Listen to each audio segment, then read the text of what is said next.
And consultancy অঙ্গনা নাট্যগোষ্ঠীর এই নাটকটি শুরু হতে চলেছে। রচনা দীপনারায়ণ মণ্ডল, পরিচালনা ঝর্ণা প্রধান।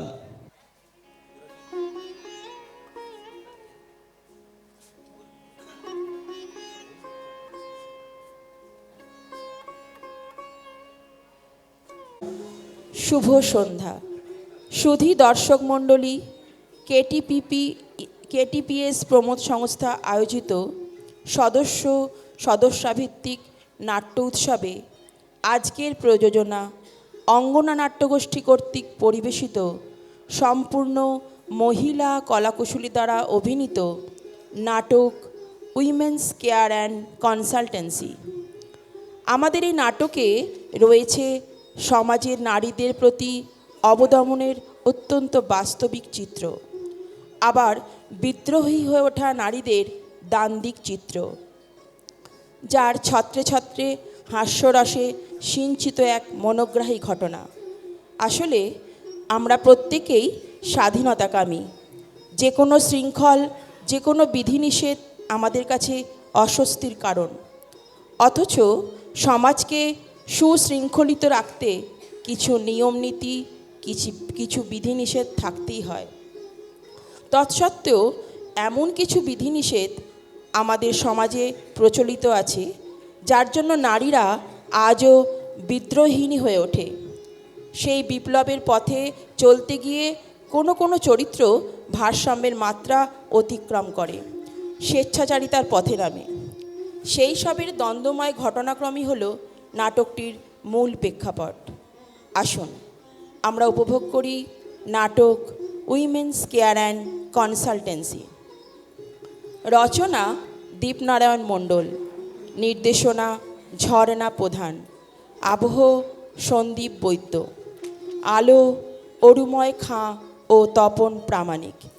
বিভিন্ন চরিত্রে অভিনয় করেছেন মিসেস আশ, ঝর্ণা প্রধান, মিসেস দাস, মায়া বাগ, ওপালা, সুপর্ণা জানা, রাংতা সঙ্গীতা কর্মকার, দীপা কুহিলি মাইতি, চন্দনা সুজাতা রানা, রুমেলা কেয়া ঘোষ ও মহিলা এসআই পাপিয়া মণ্ডল। এবার আসুন সরাসরি নাটকে ফেরা যাক। আপনাদের কাছে একটি বিশেষ অনুরোধ, আপনাদের মোবাইল ফোনটি দয়া করে সাইলেন্ট মোডে রাখবেন। তাহলে শুরু করছি নাটক উইমেন্স কেয়ার অ্যান্ড কনসালটেন্সি।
শ্বশুর শাশুড়ি যত অবাধ্য হবে ততই তোর সুবিধা।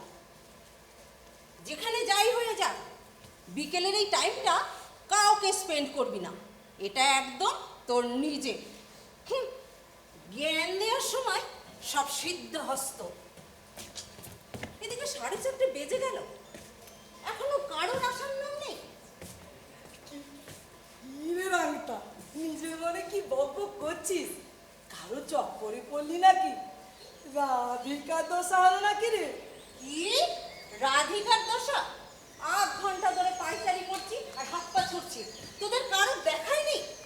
আবার এদিকে জ্ঞান দেওয়ার সময় তো সমস্যা রে বলা হবে, ঘর ঘর করিস না, ঘর তো পরের অধীনে, নিজের পায়ে দাঁড়াতে হবে। আর এখন সব ঘরে ঢুকে বসে আছে, আসার নাম নেই। হাহ, এরা নাকি আবার নিজের পায়ে দাঁড়ায়। আহ, অত রাগ করিস না, মেয়েটার জন্য একটু আসতে দেরি হলো। এই ওপারাদি এখনো আসেনি? দেখতেই তো পাচ্ছিস আমি একা একা পায়চারি করছি, ওপালাদি নিজে এত দেরি করছে, তার না কোনো অসুবিধা নেই না রে। আহা, এরা করবে মহিলার সংগঠন। দাঁড়া না, এখনই সবাই চলে আসবে। বাচ্চারা সবে স্কুল থেকে ফিরেছে, তাদের সব ব্যবস্থা করে তবেই তো আসবে। আমার ছেলেটাও তো স্কুল থেকে ফিরেছে, তারপর তার সব ব্যবস্থা করে তবেই এসেছে। আহ, তুই অত ঝগড়া করিস না, চুপ কর। ওপালা দিয়ে এসে যদি দেখে না তুই এমন ঝগড়া করছিস, বের করে দেবে তোর ওই মহিলা সংগঠন করা। এই মহিলা সংগঠনের কি হলো আবার? এই দীপা, কি? ওটা ওই চন্দনার বস, তাই না? দেখতো হ্যাঁ, মনে হচ্ছে ওটা ওর বরই হবে। মেয়েগুলো বর ছাড়া এক পাও চলতে শিখলো না। পার্কে আসবে আড্ডা মারতে, তাও বরকে ছেড়ে দিয়ে যেতে হচ্ছে। মেলি মুখ করে স্বাবলম্বী হয়ে চলতেও শিখলো না। এরা নাকি করবে মহিলা সংগঠন। এই চন্দনা তাহলে এই সবে বরের সাথে পার্কে ঢুকছে। আমি সেই 4টে থেকে এসে একা একা পায়চারি করছি। কিছুক্ষণ আগে এলে দীপা, এখন এলে তুমি। একা একা কি বিরক্ত লাগছিল। 4-5 থেকে ছেলেরা যখন ঘুরে ঘুরে দেখছিল। দেখছিল তা কি হয়েছে? তোর কি কিছু খসে গেছে? তাছাড়া ছেলেরা ওই মেয়েদের দেখবে না তো কি রাস্তার গরু ছাগল দেখবে? শোন, আমি সংগঠনের জন্য একটা ঘর দেখতে গিয়েছিলাম, তাই আমার একটু আসতে দেরি হলো। আর অত সেন্টিমেন্টাল হলে চলবে না, বুঝলি? সত্য সব। ওই তো চন্দনা এসে গেছে। একটু লেট হয়ে গেল পলাদি, আসলে ওর অফিস থেকে বেরোতে একটু দেরি হলো তো। মানে ও অফিস থেকে বেরিয়ে তারপর আমাকে পৌঁছে দিয়ে গেল, তাই একটু দেরি হয়ে গেল গো। হ্যাঁ রে, ওটা কে? তোর বর না পীড়িতের কোনো বন্ধু? ওমা, ওটা তো আমার বর, পীড়িতের বন্ধু হতে যাবে কেন? দাঁড়া তো, অত বর বর করিস না, বুঝলি? হুঁ, খেতে বর, উঠতে বর, বসতে বর, শুতে বর, যেতে বর। মিনসে বর ছাড়া কি একবার চলতে পারিস না? তাও যদি বুঝতাম পীড়িতের কোনো বন্ধু, তার সঙ্গে ডেটিং মেরে দেরি করে পার্কে ঢুকেছিস, তবে বুঝতাম তোর এলেম আছে, এই তোদের দিয়ে এই সংগঠনটা হবে। কিন্তু তোদের যা রকম সকম দেখছি, তোদের মতো ওই বর্ষহাগী মহিলাদের দিয়ে আর যাই হোক সংগঠন হবে বলে মনে হচ্ছে না। আচ্ছা বলাদি, আমি তো কিছুতেই বুঝতে পারছি না। বড়েরা যদি একটু সাহায্য করে, একটু এগিয়ে যায়, অসুবিধে কোথায় শুনি? বরং বড়েরা সাহায্য করলে সংগঠনের ভালোই হবে। তাছাড়া পুরুষদের হেল্প ছাড়া কি সব কাজ করা সম্ভব হয়? ঠিক, পুরুষদের হেল্প আমাদের প্রয়োজন হতে পারে, কিন্তু বড়দের হেল্প নিলে এই সংগঠন একেবারে লাটে উঠে যাবে। তাছাড়া পুরুষদের হেল্প আমরা নেব, কিন্তু সেটা পর পুরুষ। একটু বৃষ্টি করে হেসে, একটু শরীরটাকে বেঁকিয়ে চুরিয়ে গায়ে গা ঘেঁষে একটু সাহায্য চাইলে যে কোনো পুরুষ গায়ে পড়ে এসে হেল্প করে যাবে। এ নিয়ে তোরা ভাবিস না। ভাবনা হলো বরেরা যেন কোনোভাবেই এর মধ্যে না ঢোকে। কেন? বড়দের হেল্প নিলে কিসের সমস্যা, কিসের ভাবনা? এটাই তো বুঝতে পারছিস না। এই সংগঠন চালাতে গেলে সব থেকে বেশি অসুবিধা কাদের জানিস? কাদের গো? বরেদের। কারণ বরেরা বাড়িতে থাকলে তোদের যে ফাইফরমাস খাটাবে সেটা ব্যাহত হবে, আর তোরা যখন সংগঠনে থাকবি তোদের ফাইফরমাস খাটাতে পারবে না। তো ন্যাচারালি তোরা যাতে বাড়িতে থাকিস সেই চেষ্টা করবি। তোদের এই সংগঠনে আসতে বাধা দেবে। তারপর যদি শ্বশুর শাশুড়ি এরা থাকে তো কথাই নেই। তারা তাদের ছেলেকে আরো বেশি করে উস্কাবে। তুই বাচ্চাদের যতই ব্যবস্থা করে দিয়ে আসিস না কেন, সামান্য যদি ভুল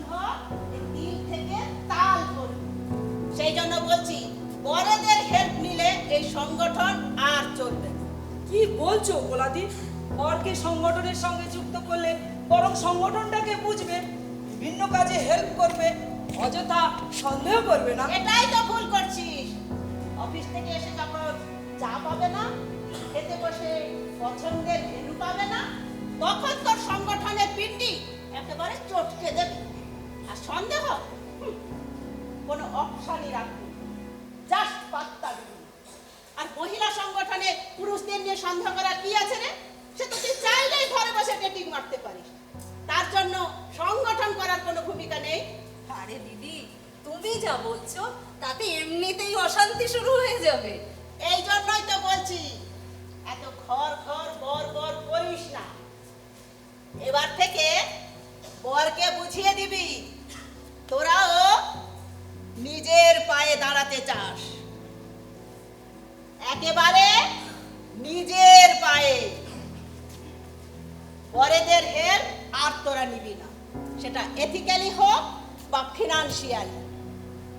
নিজের স্বাধীনতার ঘোষণা এইভাবেই করতে হয়, আর স্বাধীনতা অর্জন করে নিতে হয়। বুঝেছিস?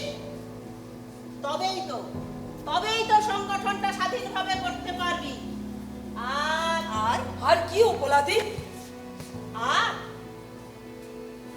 আর নিজের বরকেও নিজের অধীনে নিয়ে চলে আসবে।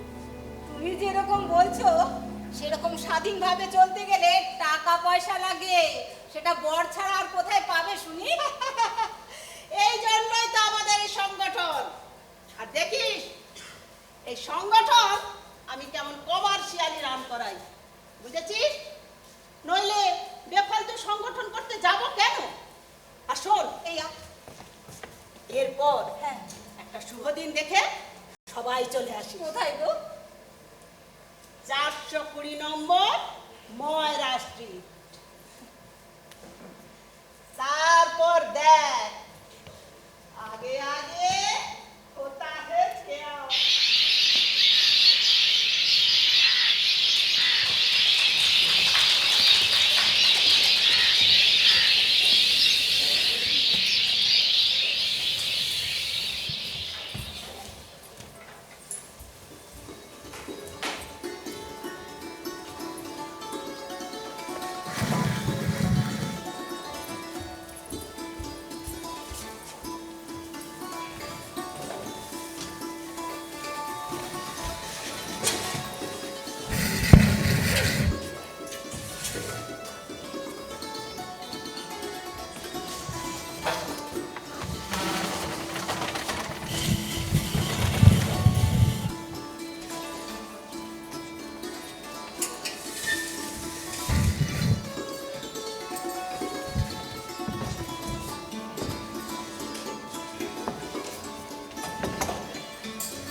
কটায় টাইম ছিল রাস্তা দেখছিস তো?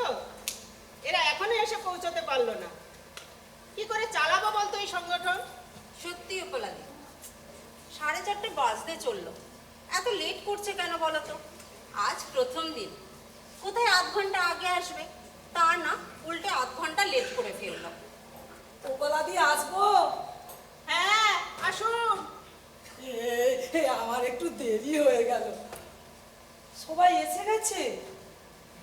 ওই চন্দনাকে দেখছি না তো। না, তিনি এখনই এসে পৌঁছাননি। ও গোপালাদি, রুম নিয়েছো? বাথরুম আছে তো?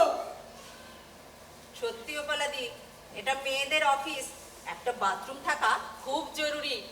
তোরা কি ভাবিস আমাকে? এসব চিন্তা আমার মাথায় নেই। তাছাড়া আমি তো জানি বরকে ছাড়া তোরা এখনো একা একা চলতে শিখিসনি। বরকে ছেড়েছিস আর অলরেডি তোরা টেনশনেই থাকছিস। আমারও প্রথম প্রথম এরকমই হতো, তাই আমি জানি বাথরুমটা তোদের জন্য মাস্ট। গোপালাদি, বাথরুমটা কোন দিকে বলো না, আমাকে একবার যেতে হবে। কি বলেছিলাম রাগদা? বরকে ছেড়েছে আর টেনশনে বাথরুম পেয়ে গেছে। না গোপালাদি, সংসারের কাজ গোছাতে গোছাতে এত দেরি হয়ে গেছে যে বাথরুম চেপে রেখেই বেরিয়ে পড়েছি। কোন দিকে বাথরুমটা বলো না। ওই কর্নারে যা, যা আগে বাথরুম করে আয়, যা যা।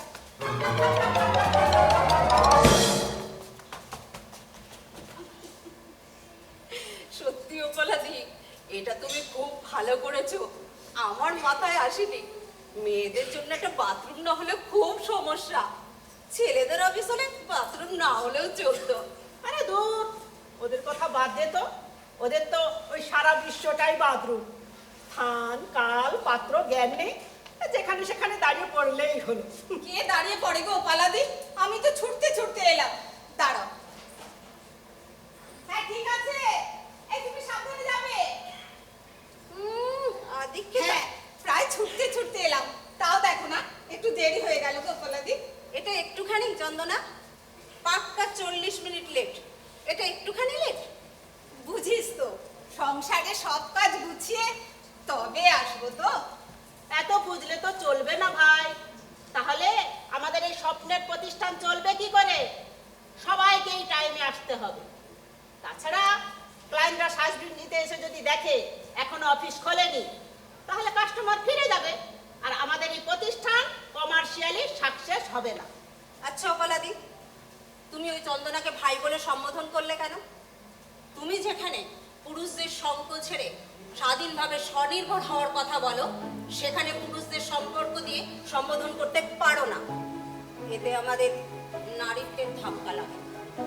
পুরুষের সম্বোধন মানে আবার নারীত্বে ধাক্কা লাগছে, ব্যাপারটা ঠিক বুঝলাম না। না মানে, গোপালাদি চন্দনাকে ভাই বলে সম্বোধন করেছিল তো, তাই বললাম আর। You are absolutely right. হ্যাঁ, ভাই বলে সম্বোধন করাটা আমার উচিত হয়।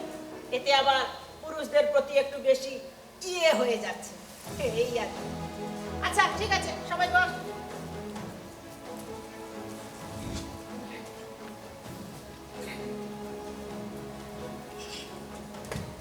এখন কাজের কথায় আসা যাক।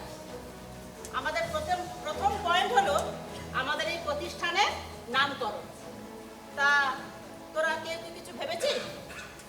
আসলে আমাদের প্রতিষ্ঠানের কাজকর্ম কিরকম হবে তার উপর নির্ভর করে তো নামকরণ।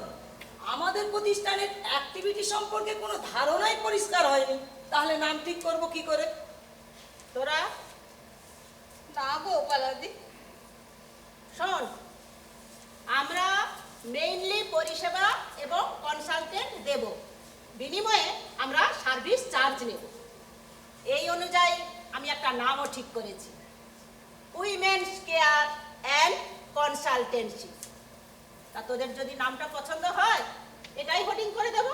বাহ, নামটা তো বেশ ভালো, উইমেন্স কেয়ার অ্যান্ড কনসালটেন্সি। আমার তো বেশ পছন্দ হয়েছে। এই তোরা কি বলছিস? কিন্তু আমরা কি ধরনের সার্ভিস দেব সেটা আগে ঠিক করতে হবে, তবে তো নামটা মানানসই হলো কিনা বোঝা যাবে। নামটা ভালো, এতে কোনো সন্দেহ নেই। এখন গোপালাদি তুমি ঠিক করো, আমরা কে কি ধরনের পরিষেবা দেব।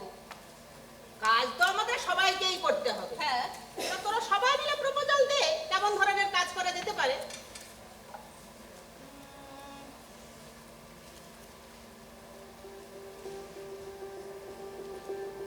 যেমন ধরো, কোনো ব্যক্তি পছন্দ মতো ফ্ল্যাট করছেন, কিন্তু নিজের সময়ের অভাবে খোঁজ করতে পারছেন না। আমরা ওই ব্যক্তিকে একটা পছন্দ মতো ফ্ল্যাট খোঁজ দিতে পারি, তার বিনিময়ে নেব সার্ভিস চার্জ, বাংলায় যাকে বলে দালালি আর ইংরেজিতে কনসালটেন্ট ফি। এটা ভালো প্রপোজাল, এটা নেওয়া যেতে পারে। আর কোনো প্রপোজাল?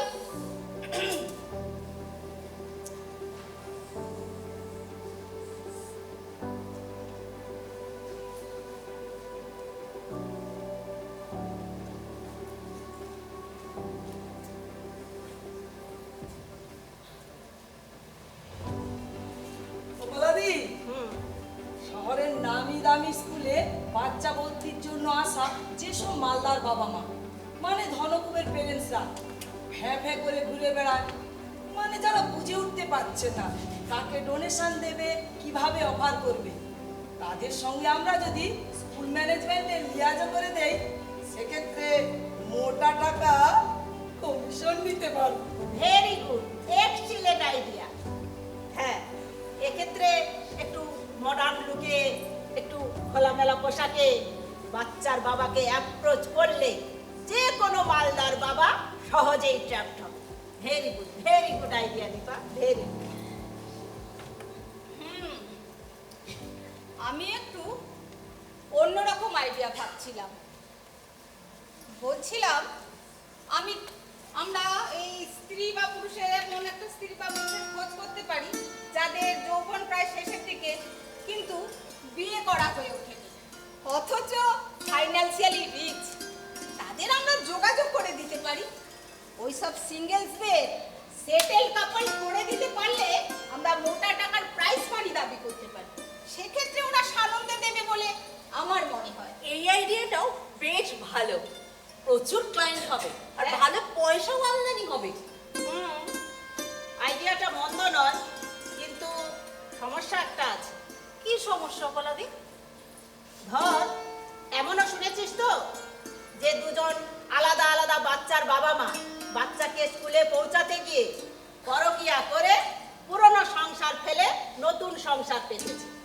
সেই নতুন পাপির সংসারে যে সন্তান এসেছে তাকে স্কুলে পৌঁছাতে গিয়ে কেউ আর কাউকে বিশ্বাস করছে না। এক্ষেত্রে আবার সেই রকম না হয়ে যায়। মানেটা ঠিক বুঝলাম না, এখানে আমাদের প্রতিষ্ঠানের সঙ্গে কি সম্পর্ক? ধর, তুই এমন একজন ক্লায়েন্ট খুঁজে পেলি, বেশ হ্যান্ডসাম এবং প্রচুর পয়সার মালিক। ভদ্রলোককে সার্ভিস দিতে গিয়ে তোর ভদ্রলোককে বেশ ভালো লেগে গেল, তুই তার প্রেমে পড়ে গেলি। এদিকে প্রচুর পয়সার লোভও সামলাতে পারলি না, তখন আমাদের এই কনসালটেন্সির কি হবে বুঝতে পারছিস? তোর ফ্যামিলি এসে সব ভেঙে গুড়িয়ে দিয়ে চলে যাবে। হ্যাঁ গোপালাদি, তুমি যে বলো না, বড় জোরে একটু মিষ্টি মিষ্টি কথা বলবো, অথবা ক্লায়েন্টের কাছাকাছি গিয়ে একটু ট্রাস্ট অ্যাচিভ করবো, ব্যাস এইটুকুই। আমাদের পয়সা নিয়ে দরকার, তাছাড়া আমার বরের কম কি আছে যে অন্য কারো প্রেমে পড়ে যাবো? যা, এই জায়গাটা ধরে রাখতে পারলেই আমাদের এই ব্যবসা গম গম করে চলবে। তো লেটস স্টার্ট। হ্যাঁ, বলো। আমাদের প্রথম পয়েন্ট হলো, আমাদের এই প্রতিষ্ঠান সাকসেসফুলি রান করাতে গেলে কতগুলো হাতিয়ার প্রয়োজন। আই মিন সাপোর্টিং টুল। এই যেমন ধর, একজন দুধে উকিল, একজন পতিতদশা ডক্টর, একজন এসপি অর্থাৎ পুলিশ সুপার, লোকাল থানার ওসি, এমএলএ, এমপি, এদের সবার সঙ্গে ঘনিষ্ঠ সম্পর্ক তৈরি করতে হবে, যাতে বিভিন্ন রকম কেস হ্যান্ডেল করতে গেলে এদের সাপোর্ট আমাদের কাজে লাগাতে পারি। কিন্তু এনাদের সাথে সম্পর্ক তৈরি করব কি করে? আমার তো তেমন কোনো জানাশোনা নেই। এই, তোদের কারো জানা পরিচিতি আছে? এ ব্যাপারে আমার খুব ক্লোজ একজন হাইকোর্টের উকিল আছে, মানে আমার নিজের জামাইবাবু হাইকোর্টের উকিল, যথেষ্ট নামি দামি উকিল। জামাইবাবুকে বললেই হবে, সালির কথা ফেলতে পারবে না। এই তো হাতের কাছে একটা টুল পাওয়া গেল। চন্দনা, হ্যাঁ? তোর কোনো সোর্স? না গো পালাদি, আমার এক খুঁড়তো নন্দাই, যদিও পুলিশের এসআই, তবে সে সোর্স কোনো কাজেই লাগবে না, কারণ ওরা জলপাইগুড়িতে থাকে। তবে বাদ দে, আমরা হলাম মডার্ন লেডি, যদি একটু হাই হুই করিস, একটু দাদা বা স্যার বলে গায়ে গা ঘেঁষিস, তাহলে সব বাবুই কাবু হয়ে যাবে। আরে আমি তো আছি, দেখিস কেমন ড্যাশ মারতে হয়। ওসব ভাবিস না, সব ভাবনা আমার এই ভ্যানিটি ব্যাগে। হ্যাঁ ঠিক ঠিক। আচ্ছা বল্লাদি, আমাদের অফিস আওয়ার্স কি হবে? আর তোরাই বল না অফিস আওয়ার্স কি হবে? আচ্ছা এই অফিস এক বেলা খোলা হবে তো, মানে ওই বিকেল বেলাটা তো? মানে না না না, অফিস সকালে অন্তত ঘন্টা 2 খুলতেই হবে। আর আমাদের পক্ষে কম করে 2 জন এই অফিসে বসতে হবে। তাছাড়া বরেরা যখন অফিস বেরিয়ে যাবে, বাচ্চাগুলো সব স্কুলে চলে যাবে, বাড়িতে বসে কার সঙ্গে সোহাগ করবি? এখানে চলে আসবি, টাকাও কামাই হবে আর টাইমও পাস হয়ে যাবে। হ্যাঁ ও বল্লাদি, এটা তুমি ভালো বলেছো।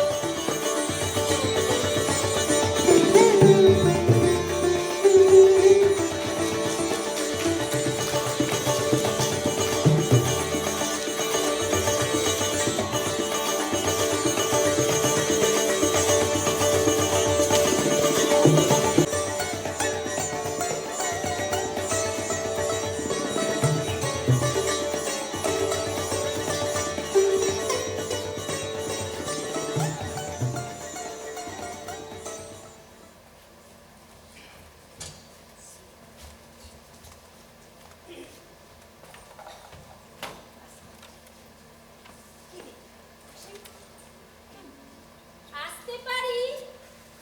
নিশ্চয়, ধন্যবাদ। আসুন আসুন। নমস্কার। নমস্কার। প্লিজ প্লিজ বসুন।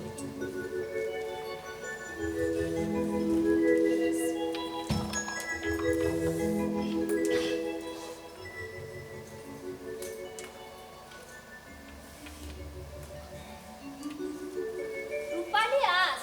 রূপালী আঁশ? কোথায় কোথায় রূপালী আঁশ? এখানে অফিসে তো মাছ ফাছ আনা হয় না, এখানে আঁশ কি করে আসবে? এই দীপা, কি? এই রূপালী আঁশ তো ইলিশ মাছের হয়, হ্যাঁ। সে এখন কোথা থেকে আসবে রে? আরে না না, আমি কোনো মাছের আঁশের কথা বলিনি। তাহলে? আমার নাম রূপালী আস। ও অর্থাৎ ফার্স্ট নেম রূপালী, সারনেম আস। এ হে হে, একেবারে মুরগি হয়ে গেলাম রে। আচ্ছা আচ্ছা আচ্ছা। ইস, দেখুন তো, বুঝলে কি বিচ্ছিরি একটা ভুল হয়ে গেল। এই এই প্লিজ কিছু মনে করবেন না। আরে না না, ঠিক আছে ঠিক আছে, কিছু মনে করিনি। ওকে ওকে। আসলে আমি না ডায়মন্ড হারবার রোডের উপর ঠাকুরপুকুর এরিয়ায় থাকি। আর এই 1 নম্বর ময়রা শ্রী জেটি বিলাতে চাকরি করি। এই দিক দিয়ে যাওয়ার সময় খেয়াল করলাম এখানে উইমেন্স কেয়ার অ্যান্ড কনসালটেন্সি একটা অফিস খুলেছে। তা আপনারা শুধু বিপদে পড়া মেয়েদের কেয়ার নেন না, আপনারা মহিলারা এই কনসালটেন্সি চালান বলে নাম দিয়েছেন উইমেন্স কেয়ার? ওই ওই দ্বিতীয় আন্দাজটাই আপনার ঠিক। আচ্ছা এখন আপনার সমস্যাটা বলুন মিসেস। রূপালী আস। হ্যাঁ হ্যাঁ হ্যাঁ, অ্যাকচুয়ালি আমি জানতে এসেছি আপনারা কি ধরনের সার্ভিস অর্থাৎ পরিষেবা দিয়ে থাকেন। দেখুন, সার্ভিস হোল্ডার মহিলাদের অনেক রকম সমস্যা আছে, সেরকম আমারও অনেক রকম সমস্যা আছে। তা আপনাদের প্রতিষ্ঠান সম্পর্কে ধারণা থাকলে আমি আমার সমস্যা সমাধানের জন্য আসতে পারি। তাই বলছিলাম, আমাকে যদি একটু বলেন আপনারা কি ধরনের সমস্যা সমাধান করে থাকেন। দেখুন মিসেস আশা। আস আস, আশা নয় আস। ও সরি সরি সরি। দেখুন মিসেস আস, যেমন ধরুন আপনি আপনার বাচ্চাকে একটা নামী ভালো স্কুলে ভর্তি করতে চান, অথচ পারছেন না, ডোনেশন দিতেও রাজি, অথচ কাকে দেবেন কিভাবে দেবেন বুঝে উঠতে পারছেন না। আপনি আমাদের কাছে চলে আসুন, সব সমস্যার সমাধান হয়ে যাবে। আমরা আপনাকে সমস্ত লিয়াজও করে দেব, বিনিময়ে সার্ভিস চার্জ সামান্যই নেব। বাচ্চা নিয়ে আসলেই ভর্তির ব্যবস্থা করে দেবেন? সেটা নির্ভর করবে আপনি আপনার বাচ্চাকে কোন স্কুলে ভর্তি করতে চান, কত টাকা ডোনেশন দিতে পারবেন এসবের উপর। কারণ আমাদের হাতেও নির্দিষ্ট সংখ্যক সিট রিজার্ভ থাকে। সাপোজ ধরুন ওই লা মাটিরে আমাদের হাতে 10টা মতো সিট আছে, আপনি যখন এলেন তখন আরো 14টা বাচ্চা লাইন দিয়ে দিয়েছে। সেক্ষেত্রে ফার্স্ট কাম ফার্স্ট সার্ভ, যারা প্রথমে এসেছে তারাই তো প্রেফারেন্স পাবে। আমাদের এখানে অনেক প্রিভিকুইং সিস্টেম আছে।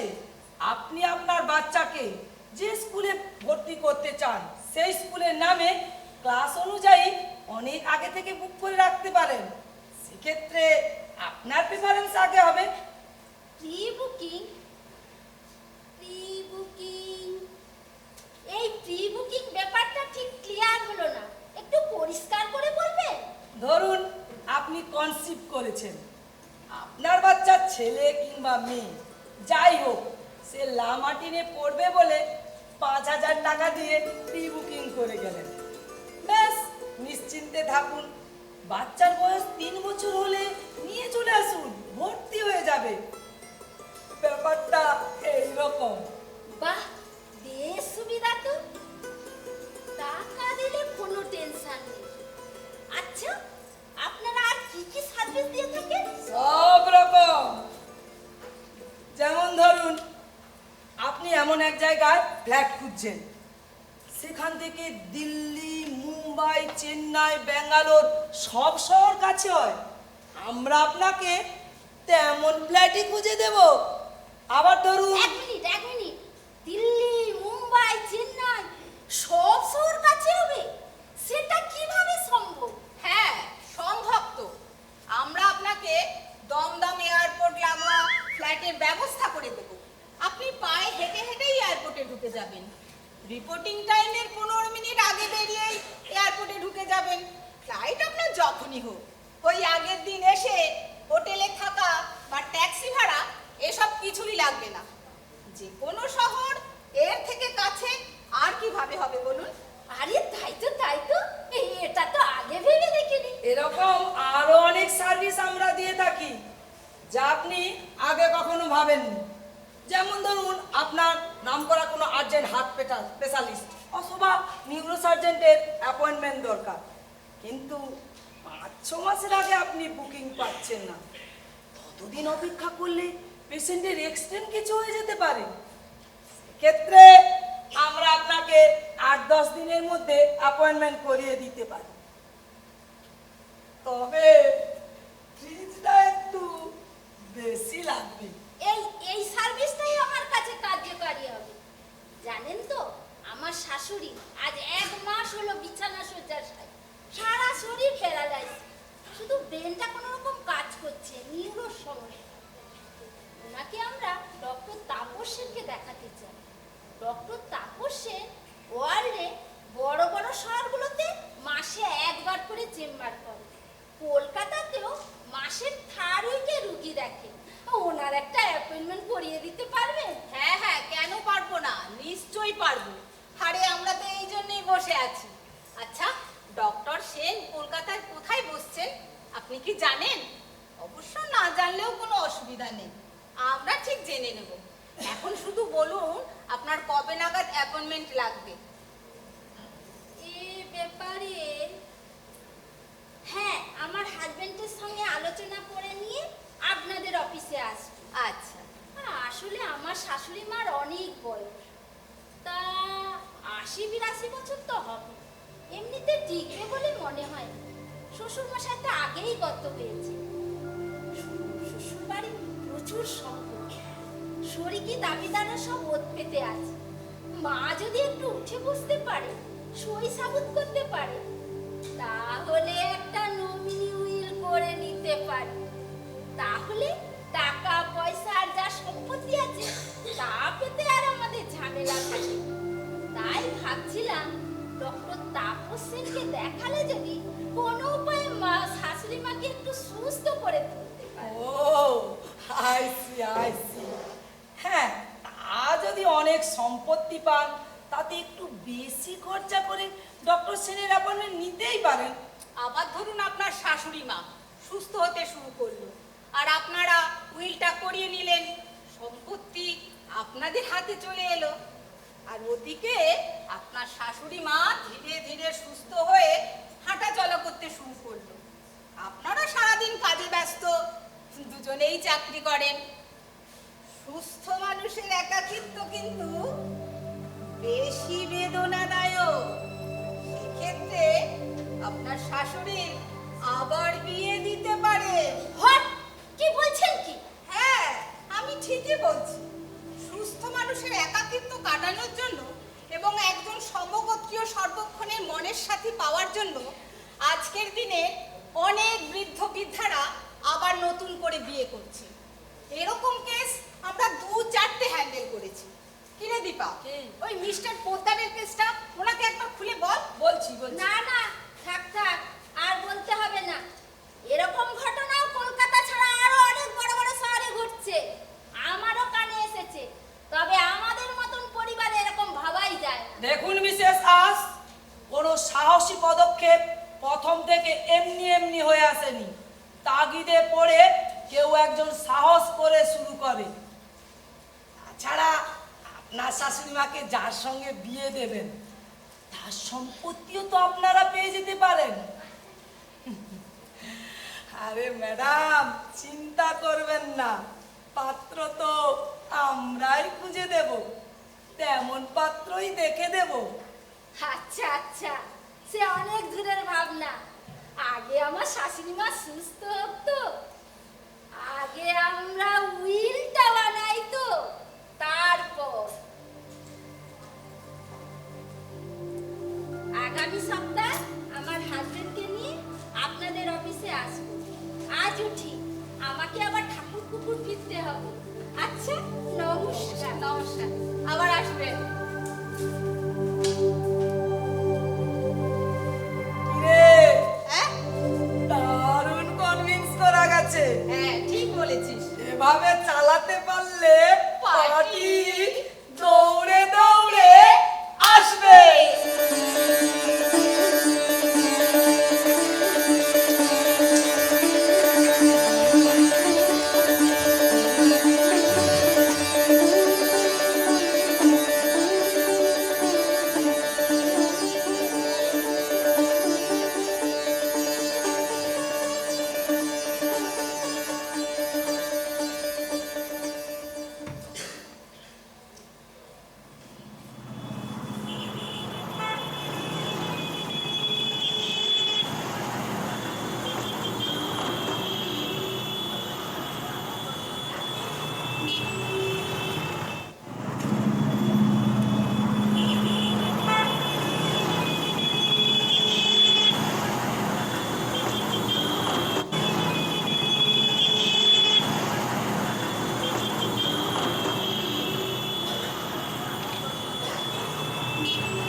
এখন অফিস খুলছিস?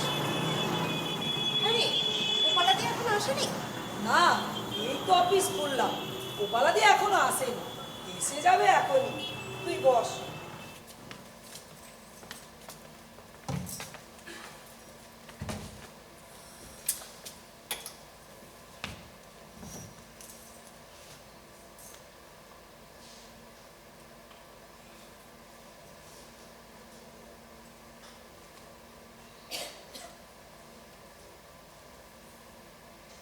সন্দীপা, কি? আমার বরের কাছে যা শুনলাম, একটা কোনো অশান্তি হবে মনে হচ্ছে। কি ঝামেলা? আরে উপালাদি বরের সাথে আমার বরের কথা হয়েছে, বললো কথা কাটাকাটিও নাকি হয়েছে। আমাদের এই উইমেন্স কেয়ারের উপর বেশ কিছু লোকের ক্ষোভ তৈরি হয়েছে। বিশেষ করে যেসব মেয়েরা সমস্যা নিয়ে এসেছিল তাদের বেশিরভাগ বরেরা ভীষণ ক্ষিপ্ত। এই তাই নাকি? আমার বড় বলছিল উপাধির ওই পুরুষ বিদ্বেষী ব্যাপারটা একটু বাড়াবাড়ি রকমের। তুই যাই বলিস, অত বাড়াবাড়ি করলে বাড়ির সাধারণ মেয়েরাই রেগে যাবে। ঠিকই, গোপালাদিকে ব্যাপারটা বলা কি ঠিক হবে কি জানি। গোপালাদের বর গোপালাদিকে কিছু বলেছে কিনা সেটা আগে জানা দরকার। আমি বাবা বলতে পারবো না, বললেই চোখ গরম করবে, হাজারো কথা শোনাবে। এই বরং তুই কথাটা বলিস। বাবা বাবা বাবা, ভালোই আছিস, আমার ঘাড়েই কাঁটালটা ভাঙবি, বেশ মজা। তবে যাই বলিস, বড় কোনো সমস্যা হওয়ার আগে নিজেদের মধ্যে আলোচনা করে নেওয়াই ভালো। তা না হলে কোথাকার জল কোথায় গিয়ে গড়াবে তার ঠিক আছে? চন্দনার বড় নিশ্চয়ই সব জানে, চন্দনা এখনো কাউকে কিছু বলেনি। তুই কি কিছু জানিস চন্দনার বরের ব্যাপারে? না রে, তবে আমার বর বলছিল গোপালাদের বরকে আর একবার বোঝাতে যাবে, গোপালাদিকে সাবধান করবার জন্য। আমি ভাবছি তখন না কোনো ঝামেলা বেঁধে যায়। ভিতরে আসতে পারি? এই চুপ চুপ চুপ, পার্টি আসছে। হ্যাঁ আসুন, ভিতরে আসুন, নমস্কার। প্লিজ প্লিজ বসুন।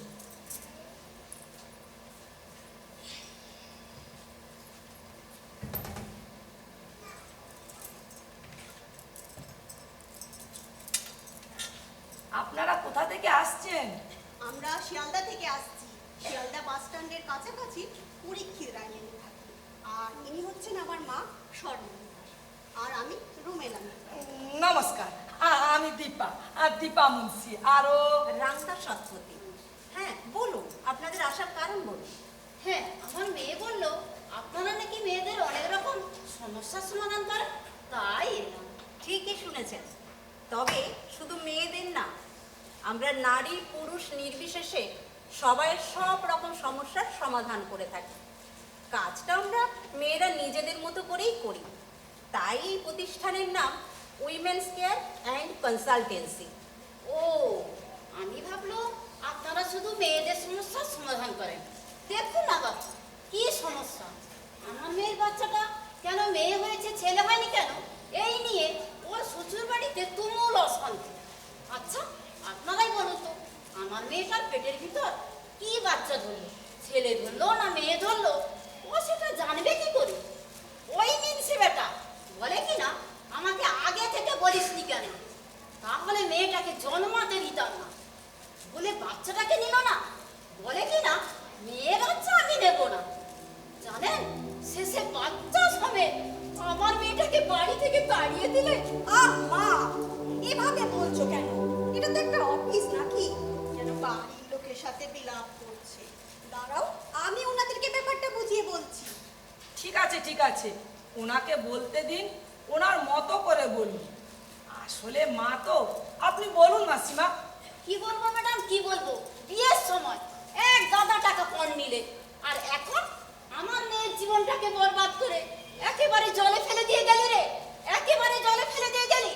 আর ওই মিনসের মা সবচেয়ে বড় শয়তানি, ওই হারামজাদি মাগি সব সময় আমার বাবু করে ছেলের পিছে পিছে ঘুরছে, আর যত দুনিয়ার কুচুকরি বুদ্ধি ছেলের কানে ভরছে।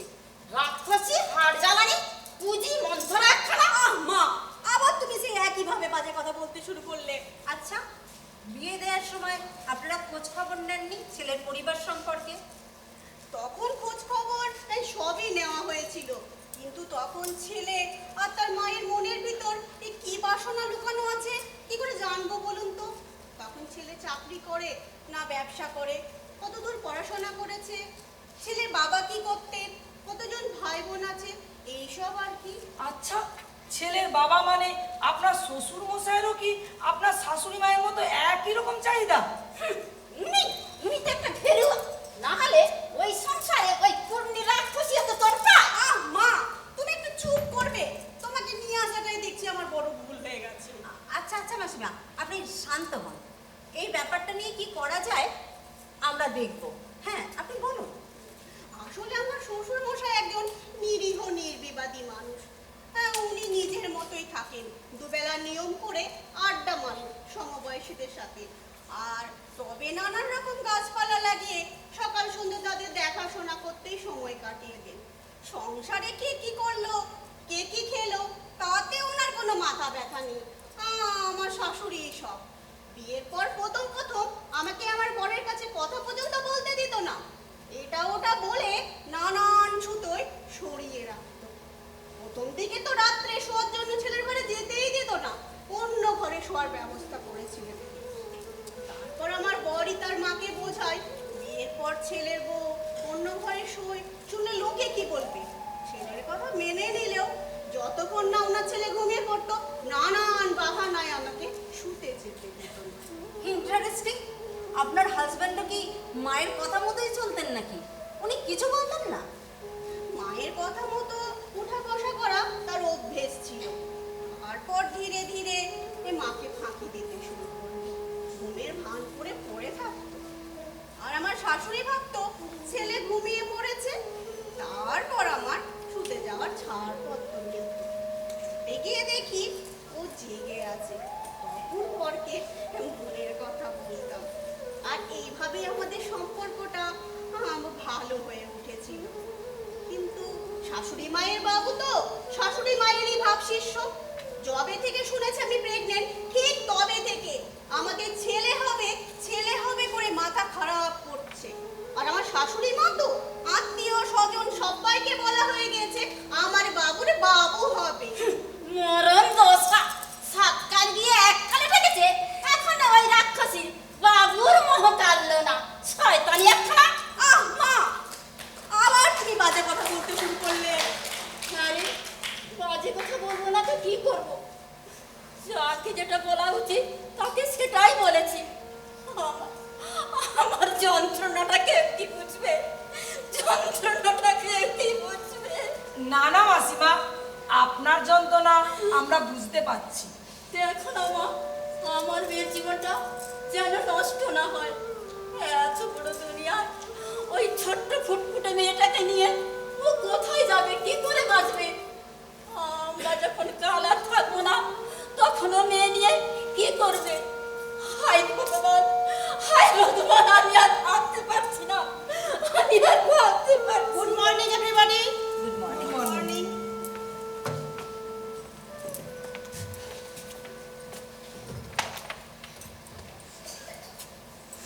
আরে বসুন বসুন বসুন।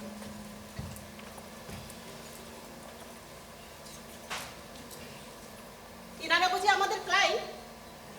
হ্যাঁ, উনি সর্বাণী দাস।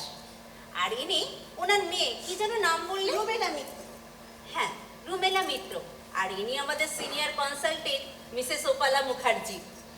দিদি, ওনাদের কেসটা শোনো, বেশ ক্রিটিক্যাল। হ্যাঁ বলুন, আপনাদের প্রবলেমটা বলুন। ম্যাডাম, আমার মেয়েটা যদি মা, একটা তুমি থামবে, আমি তো ব্যাপারটা বুঝিয়ে বলছি। হ্যাঁ, আসলে ম্যাডাম, আমার বাপের বাড়ি হচ্ছে শিয়ালদায় আর শ্বশুর বাড়ি সুভাষ গ্রামে। শ্বশুর বাড়ির আর্থিক অবস্থা বেশ ভালো, কিন্তু ওনাদের মানসিকতা সেকেলে টাইপের। এখনো ওদের বাড়িতে শিবরাত্রির দিন নির্জলা উপবাস থেকে স্বামীকে পুজো করতে হয়, মেয়েদের নানা রকম ব্রত করতে হয়। আমার শাশুড়ি মা মানে তার ছেলে আমার স্বামীকে সারাক্ষণ চোখে হারায়। খেতে বাবু বসতে বাবু কি আর বলবো, আমার স্বামীর যা যা দরকার সব আমার শাশুড়ি মা নিজের হাতে দেবে, সেখানে কাউকে নাক গলাতে দেয় না। হ্যাঁ, এমনকি আমার শ্বশুর মশাইকেও না। আর বুঝতেই পারছেন, আমি তো পরের বাড়ির মেয়ে, আমাকে আমার স্বামীর কোনো ব্যাপারে ইন্টারফেয়ার করতে দেওয়া হয় না। পাছে ওনার ছেলে যদি আমার উপর নির্ভরশীল হয়ে পড়ে, যদি ছেলে হাতের কন্ট্রোল থেকে বেরিয়ে যায়। আপনার হাজব্যান্ডরা ভাই বোন কয়জন? উনি তো বাপ মায়ের একটি আলালের দুলা। মা থামো না, আমি তো বলছি। ওর ওপর ওর দুই দিদি আছে, ওদের যেখানে বিয়ে হয়েছে অবস্থা মোটামুটি বেশ ভালো। এই বছরে আমি যা বুঝেছি, আমার শাশুড়ির মায়ের ওপর মানে তার দুই মেয়ে আমার ননদরা বেশ বিরক্ত। শুধু ওই যে ছেলে ছেলে করে বলে বিয়ের পর প্রথম আমাকে আমার বরের সাথে কথা পর্যন্ত বলতে দিত না। আপনি আসার আগে ওনাদের ডিটেলসে বলেছি। আর আমার শাশুড়ি মা খুব ইনসিকিউর ফিল করতো যদি ওনার ছেলে ওনার হাতছাড়া হয়ে যায়। আচ্ছা, পিকিউলিয়ার প্রবলেমেটিক মহিলা, তার মানে বার্ধক্যে এসেও কম বয়সের মোহ কাটেনি। আচ্ছা, আপনারা যে আমাদের কাছে এসেছেন, এখন আমাদের কি করতে হবে? উপালাদি, ওনাকে ওনার স্বামী আর শাশুড়ি মিলে শ্বশুর বাড়ি থেকে তাড়িয়ে দিয়েছে। একেবারে বাচ্চা সমেত, কারণ ওনার গর্ভে কন্যা সন্তান হয়েছে তাই। কি কন্যা সন্তান হয়েছে বলে তাড়িয়ে দিয়েছে?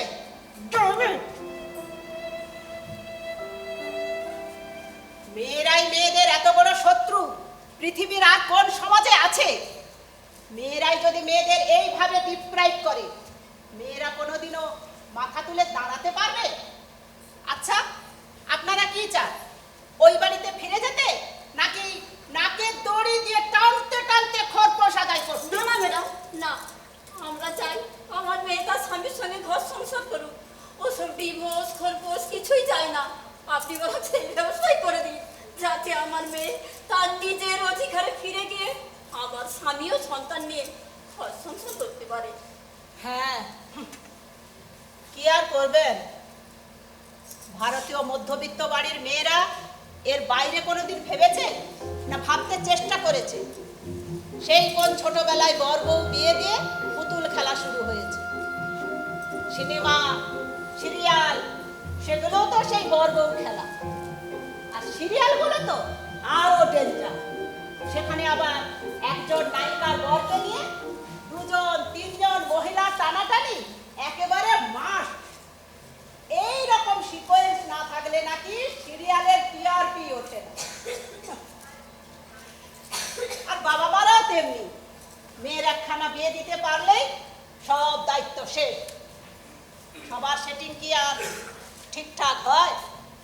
এই যে দেখুন কি অবস্থা, লাগেজ রিজেক্ট করে সঙ্গে ফ্রি গিফট সহ ফেরত পাঠিয়ে দিয়েছে। আমার কোনো আর দায় নেই। যেন মামার বাড়ির আবদার। পুরুষ মানুষ না মেনি বেড়াল, সারাদিন শুধু ম্যামে করে বেড়ান। বুঝলেন মিসেস দাস, আপনারা দেখে শুনে একটা বেড়াল ছানার সঙ্গে মেয়ের বিয়ে দিয়েছেন, বুঝেছেন? তবে এই কেস এত সহজে সলভ হওয়ার কেস নয়। তবে আমরা অ্যাডভোকেট এবং পুলিশ নিয়ে গিয়ে আপনার মেয়েকে এবং নাতনিকে ওই বাড়িতে সেটিং করে দিয়ে আসতে পারি। ওরা আপনার মেয়েকে বাড়ি থেকে বের করে দিতে পারবেন, কিন্তু বাড়ি থেকে বের করে না দিলে হলো ম্যাডাম, আমার মেয়ে ঠিক মানিয়ে নেবে। আমি আমার হাজবেন্ডকে ঠিক বুঝিয়ে নেব। আপনারা বোধহয় বুঝতে পারছেন না ডোমেস্টিক ভায়োলেন্স কিভাবে তৈরি হয়। এই রকম কেসে আপনার মেয়ে এবং নাতনির প্রাণ সংশয় হতে পারে। না না, আচ্ছা, আপনার হাজবেন্ড কি বাইরে সময় কাটায়? আই মিন আড্ডা ফাড্ডা দেয়, মেলামেশা করে বন্ধু বান্ধবদের সাথে? না, একদম না। অফিস থেকে এসে সাধারণত বাড়িতেই থাকে। তার মানে আনসোশাল জীব একটা। বুঝলেন রুমেলা, আপনার শাশুড়ি অ্যাকচুয়ালি মানসিক রোগী। উনি ওনার ছেলেকে ঘিরে যে জগৎ বানিয়েছেন তার বাইরে উনি বের হবেন বলে মনে হচ্ছে না। সেক্ষেত্রে ওনার ট্রিটমেন্টের প্রয়োজন, আর সেটা তো আপনার পক্ষে সম্ভব নয়। তবে আপনার এই হুলো বিড়াল স্বামীর কাছে কিন্তু মেনি বিড়াল হয়ে থাকলে চলবে না। আপনাকে বাঘিনী হয়ে উঠতে হবে। শাশুড়ির চোখে চোখ রেখে বলতে হবে এ সংসারটা আপনারও। আপনার শাশুড়ির সকল অন্যায্য সিদ্ধান্ত নস্যাৎ করে আপনার সঠিক সিদ্ধান্ত কার্যকর করতে হবে। কাজটা যথেষ্ট কঠিন, তাহলেও কিন্তু আপনাকে এটা পারতেই হবে, নইলে ওই পরিবেশে আপনাকে চিরকাল মার খেয়ে যেতে হবে। কি পারবেন তো? কি রে, পারবি তো মা? আর যদি না পারেন অথচ সুস্থভাবে জীবনযাপন করতে চান, তাহলে ডিভোর্সই একমাত্র পথ। না না ম্যাডাম, এই কোর্ট কাছারিতে গিয়ে কাজ নেই।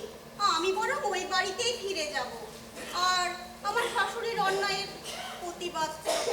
শুধু প্রতিবাদ করলেই হবে না, নিজের সংসারকে নিজের আয়ত্তে আনতে হবে। আর শাশুড়ির কবল থেকে সংসারের রাশ আলগা করে যদি আপনি নিজের আয়ত্তে আনতে পারেন, তাহলে আপনার ওই হুলো বেড়াল স্বামী আপনার কন্ট্রোলে সহজেই চলে আসবে। তাহলে ম্যাডাম ওর শ্বশুর বাড়ি কবে যাচ্ছেন? যাব বললেই তো হবে না। আমাদের কিছু ফর্মালিটি আছে। এই যেমন ধরুন, এগ্রিমেন্ট ফর্ম ফিল আপ করতে হবে, সার্ভিস চার্জ জমা করতে হবে, ভিজিটিং ডেটটাও ফাইনাল করতে হবে, তবে তো। আজ তো রেডি হয়ে আসেনি ম্যাডাম, নেক্সট ডেতে এসে সব কিছু ফাইনাল করব। আচ্ছা, আপনাদের সার্ভিস চার্জ কত লাগবে ম্যাডাম? তা ধরুন উকিল, পুলিশ সব মিলিয়ে 1025 তো লাগবেই। এর কমে হলে আমরা আপনাকে রিফান্ড করে দেব, তবে ধরুন ওই অ্যামাউন্টটাই লাগবে। 25,000 টাকা? 25,000 টাকা খরচ করলে যদি এই সমস্যার সমাধান হয়, তাহলে আমরা নেক্সট উইকেই আসছি, তাই সব কিছু ফাইনাল করতে। ঠিক আছে, আজ তাহলে চলি ম্যাডাম, নমস্কার। চলো মা।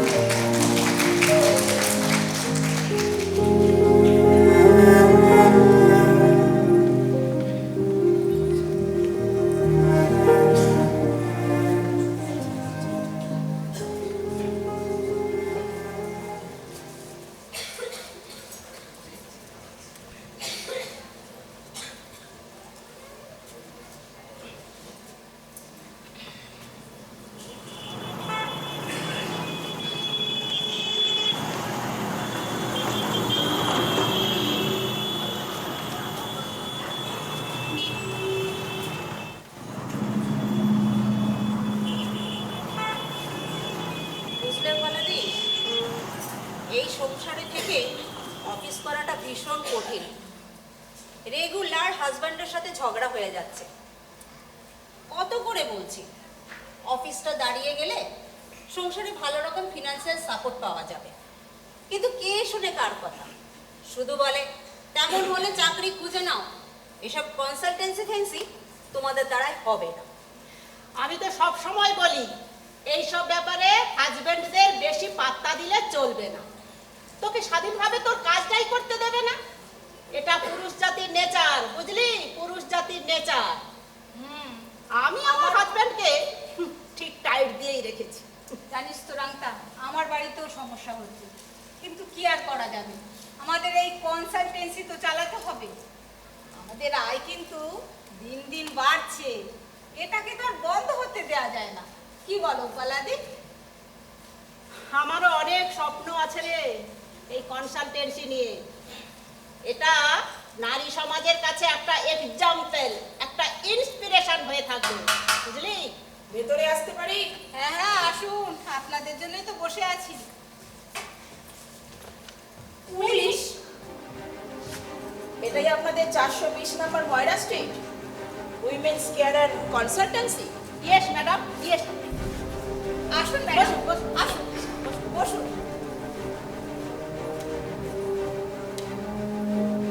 আসুন প্লিজ।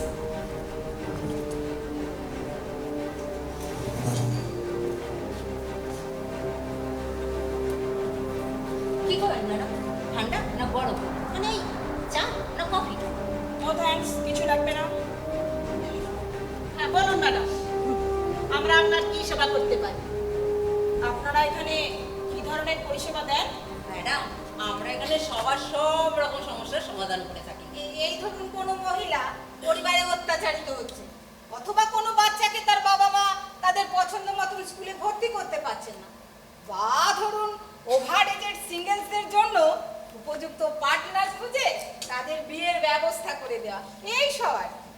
ও, ঘটকালিও করেন? না ম্যাডাম, এটা ঠিক ঘটকালি নয়।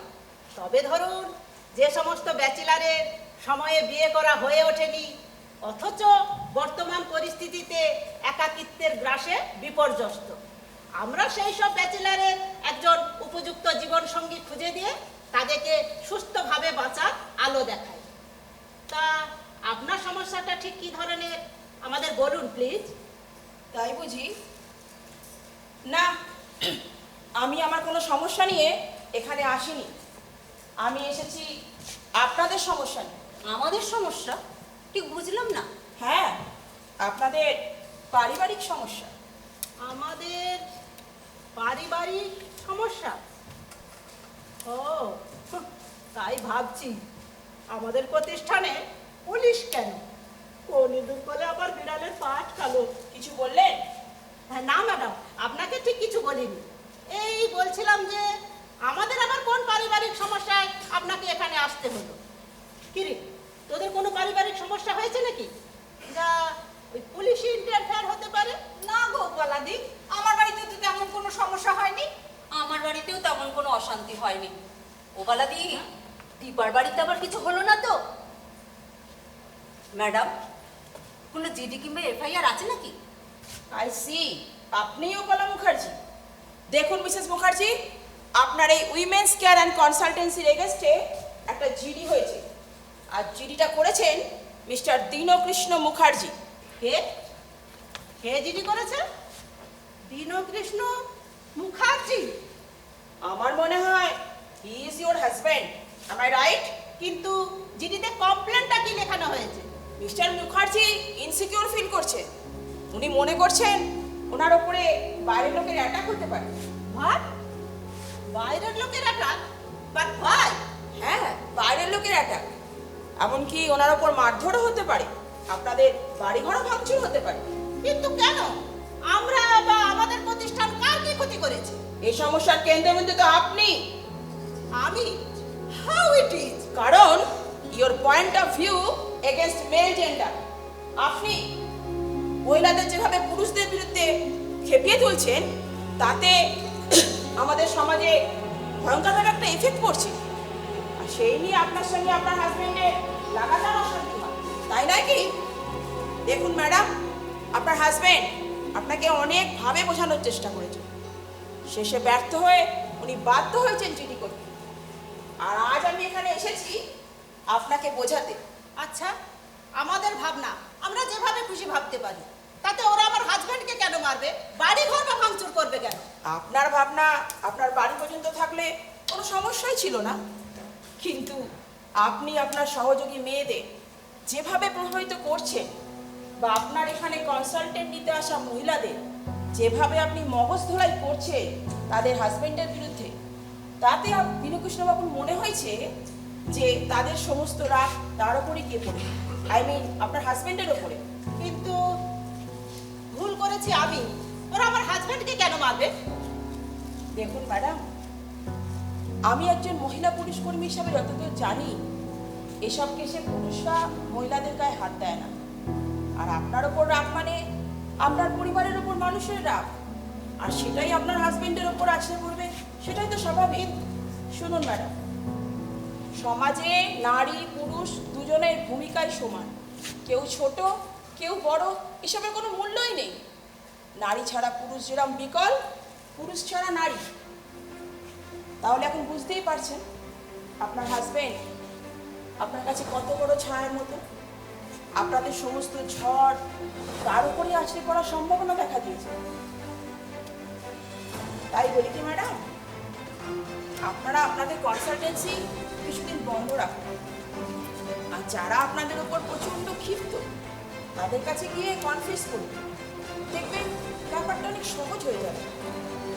তারপর আপনারা আপনাদের কনসালটেন্সি চালাবেন সবার প্রতি সমান দৃষ্টি দিয়ে, মানে পুরুষদের প্রতি সহানুভূতিশীল হয়ে আপনারা আপনাদের কনসালটেন্সি চালাবেন, কোনো সমস্যাই থাকবে না। আমার এটুকুই বলার ছিল, আশা করি বিষয়টা আপনি বুঝতে পেরেছেন।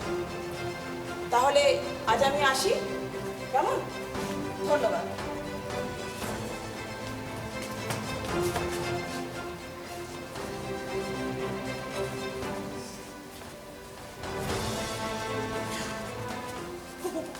পুলিশ? বলছি তুই হাঁপাচ্ছিস কেন? কি হলো কি? সর্বনাশ হয়ে গেছে অপরাধী। হ্যাঁ? তোমার বাড়ি থেকে একজন লোক হামলা করতে গেছে, তার মধ্যে আমার বোন, রান্তার বোন, চন্দনার বোন সবাই আছে। তুমি তাড়াতাড়ি বাড়ি যাও, নইলে বড় বিপদ হয়ে যাবে। মা বলিস কে রে? হামলা করতে যাচ্ছে মানে? সর্বনাশ, এখন কি হবে? এখন আর কি হবে? আগে আমি আমার বরকে সামলাই, তারপর যা হয় হবে। হ্যাঁ, সে কি বলে কি রে? শোন না, কি হয়েছে বললাম। এই এই তোরা সবাই মিলে আয়, আমরা সবাই মিলে ক্ষমা চাইবো, দেখি যদি শেষ রক্ষা করতে পারি কিনা। আয় চলে চলে চলে চলে এই পুলিশ ঠিকই বলেছিল। হ্যাঁ হ্যাঁ চল চল সে কি চল চল চল চল চল।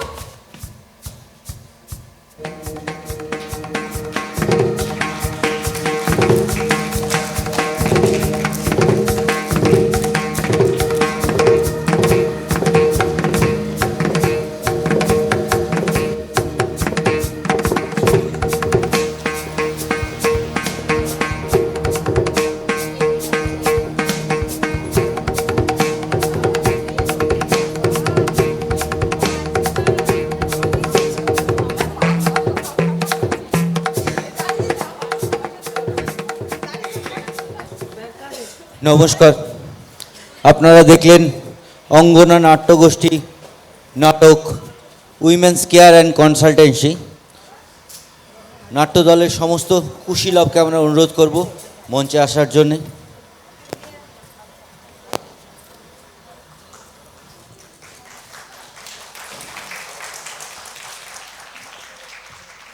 এই নাট্যদলকে কর্মী প্রমোশনতার তরফ থেকে কিছু সামান্য স্মারক এবং সংবর্ধনা দেওয়ার জন্য আমি মঞ্চে আহ্বান করছি আমাদের মাননীয় এজিএম কোলাঘাট তাপবিদ্যুৎ কেন্দ্র মাননীয় শ্রী উমেশ পাড়িদা মহাশয়কে।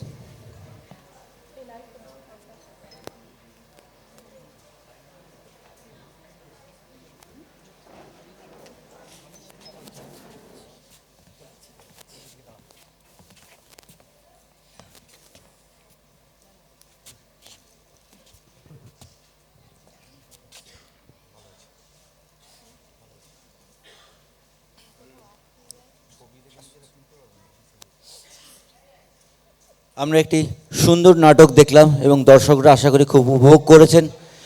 কুশীলবদের আমাদের মাননীয় আধিকারিক মহাশয় কিছু স্মারক তাদের হাতে তুলে দিচ্ছেন।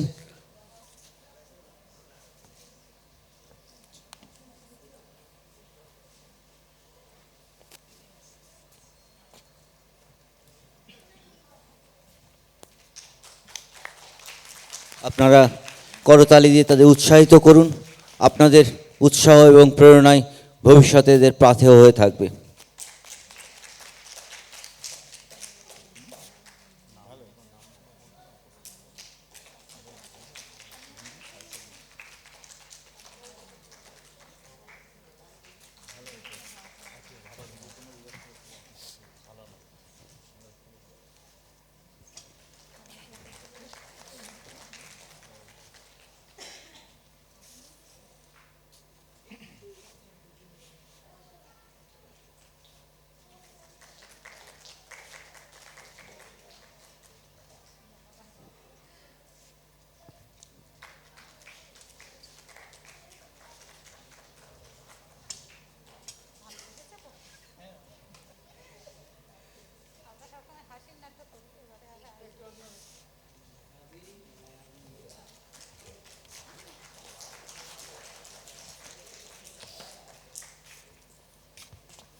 এই নাটকটি দীপনারায়ণ মণ্ডলের লেখা।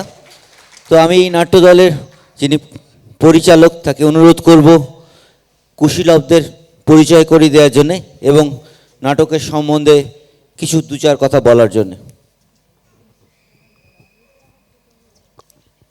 আমার অঙ্গনা নাট্যগোষ্ঠী থেকে সকলকে জানাই আন্তরিক ও শুভেচ্ছা ভালোবাসা। আপনারা এতক্ষণ ধরে যে আমাদের এই অঙ্গনা গোষ্ঠীর নাটক উপভোগ করলেন, আমার খুব মানে কি বলবো, বলার মতন নেই। তবে আমাদের এই নাটক অনেক 17 সাল থেকে এই অঙ্গনা গোষ্ঠী নাটক চালিয়ে আসছি, কিন্তু আমার আর 1 বছর আছে, তারপর কি হবে জানি না। এবার আমি যার হাত ধরে এই নাটকটা, আজকের নাটকটা করেছি, তাকে কিছু বলার জন্য আমি অনুরোধ করছি। দীপ ভাই, আপনি একটু বলুন আমাদের মতামত। এরা মহিলারা নাটক এত ভালোবাসে, প্রতি বছর আমি লাস্ট 2 বছর ওদের করাচ্ছি, তার আগে অন্যরা করাতেন। তো নাটক করার জন্য মুখিয়ে থাকে আর কি। তো মহিলাদের, সম্পূর্ণ মহিলাদের দিয়ে নাটক খুব কম পাওয়া যায় না, পছন্দ হয় না। তো ভেবেচিন্তে একটা ঝর্ণাদি বললেন যে একটা আমাদের তো নাটক একটা করাতে হবে, কিছু একটা ব্যবস্থা করো। তো বসে লিখেই ফেললাম যে একটু হাস্যরস থাকবে, সমাজের কিছু দর্পণ থাকবে, সব দিয়ে একটা নাটক মোটামুটি লিখেছি, লিখে ওদেরকে দিয়ে করাচ্ছি। এটা মূল্যায়ন হলো আমার নিজস্ব সম্পূর্ণ মৌলিকভাবে লেখা একটা নাটক। এর আগে প্রচুর নাটক আমি সম্পাদনা করেছি, কিন্তু এটা একদম নিজস্ব সম্পূর্ণ মৌলিকভাবে লেখা একটা নাটক, যেটা আমি মহিলাদের দিয়ে মঞ্চায়ন করলাম। ভালো লাগলো। আমি কিছু বার্তা দিতে চেয়েছি, সমাজের কিছু ছবি তুলে ধরার চেষ্টা করেছি, সেটা নিশ্চয়ই আপনারা এই নাটকের মাধ্যমে পেয়েছেন। আর সেইভাবে আপনারা ভাবানোর জন্যই নাটক লেখা। আর ওরা খুব উৎসাহ নিয়ে করে, ওদের উৎসাহ দেবেন। ওদের নাটকের দিন দর্শক আসন এতটাই খালি, আমার খুব খারাপ লেগেছে।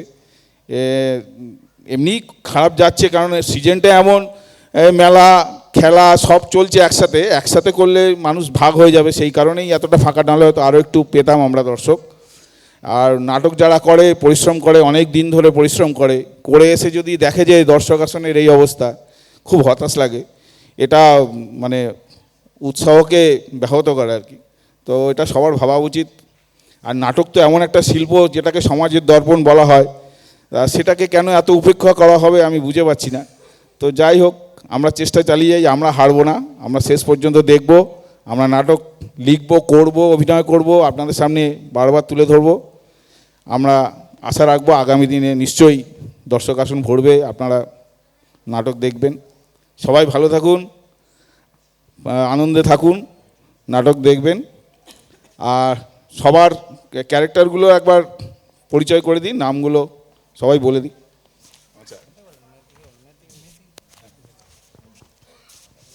সুপর্ণা জানা, সুজাতা রানা, রাংতার চরিত্রে সঙ্গীতা কর্মকার, দীপার চরিত্রে আমি কুহেলি মাইতি, মিসেস দাসের চরিত্রে আমি মায়া বাগ, আমি মিসেস আস ঝর্ণা প্রধান, পাপিয়া মণ্ডল, রুমেলার চরিত্রে কেয়া ঘোষ। ধন্যবাদ দর্শক মণ্ডলীকে আমাদের সঙ্গে এত সঙ্গ দেওয়ার জন্যে এবং সঙ্গে থাকার জন্যে। ধন্যবাদ অঙ্গনা নাট্যগোষ্ঠীর সকলকে। আগামীকাল আমাদের 5ম দিনের প্রদর্শন হীরক রাজার দেশে। একইভাবে আপনাদের কাছ থেকে আমরা আপনাদের সহযোগিতা এবং সমর্থন আশা করব। ধন্যবাদ, শুভরাত্রি।